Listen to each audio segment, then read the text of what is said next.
Salut, ça mange. Dans cette vidéo, je vais te parler d'une personne que j'affectionne beaucoup. Je vais te montrer comment cette personne est devenue le meilleur conférencier de motivation de l'histoire en offensant les gens. Voilà, rien que ça, en offensant les gens. Et non, je ne vais pas te parler de Dan Kennedy ou autre, quoique, mais non, je vais vraiment te parler d'une autre personne, une très grande personne que j'admire beaucoup.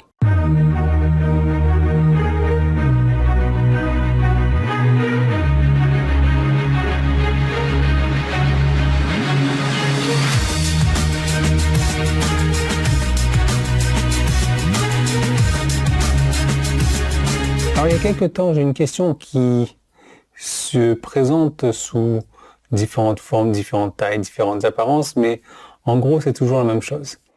On me dit, j'écris pour des spécialistes du marketing et j'ai une autre activité où j'ai mes clients SEO, consulting, rédaction, copywriting, etc. Et ensuite, j'écris beaucoup sur la croissance spirituelle et le christianisme.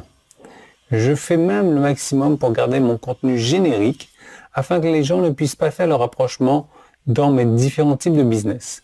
Je me sens pas bien à ce sujet, mais je prends des positions controversées et je crains d'éloigner les gens d'un public à l'autre. Est-ce que tu as des pensées pour moi? Est-ce que tu as des idées?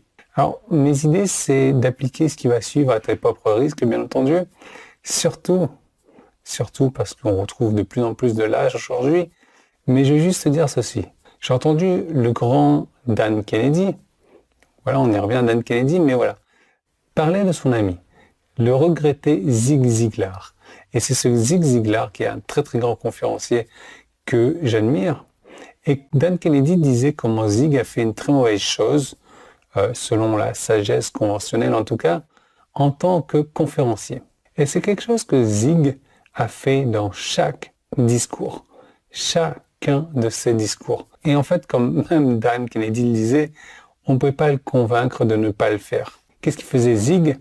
Il donnait son témoignage biblique dans chaque conférence qu'il faisait. Et selon Dan Kennedy, il a perdu le compte du nombre de personnes qui ont dit à Zig d'arrêter de faire ça, qui l'ont pris à part et qui lui ont dit « Zig, tu peux pas faire ça, tu vas offenser les gens, tu vas plus pouvoir revenir sur scène, etc. etc. » Et devine quoi? Pendant 4 décennies, Zig a été le plus grand conférencier motivateur avec le plus de succès de l'histoire. Rien que ça. Est-ce que ça signifie de pouvoir utiliser tout ça comme une tactique bon marché? Non. Il faut que les gens regardent à travers tout ça, bien entendu. Ils peuvent pas se dire « Ah, ok, c'est super une tactique, ok, je vais sauter dessus. » Non. En fait, Zig ne se souciait que vraiment de ce que les gens lui répondaient, lui renvoyaient comme image, et non de ce que pensaient les prolétaires de Facebook qui étaient facilement offensés, les trolls d'Internet ou les païens qui attrapaient un reflux acide gastrique lorsqu'on leur souhaitait un joyeux Noël chez Walmart. Et encore une fois, tu fais ce que tu veux de ces informations-là, mais je dirais ceci, ça marche encore mieux sur Internet avec du marketing. Pourquoi? Parce que ma méthodologie te permet d'être toi, sans excuses, sans pause, et ça a tendance à mieux marcher quand tu ne te soucies pas de ce que pensent les langues agitées autour de toi, pour faire des rimes. Et c'est vraiment un truc amusant à propos d'Internet parce que ça donne à chacun une chance de s'exprimer, même si la plupart des esprits ne parlent jamais, ne s'expriment jamais. Bon, toujours est-il que si tu veux gagner ta vie en étant toi, en t'amusant à le faire, c'est possible sur Internet.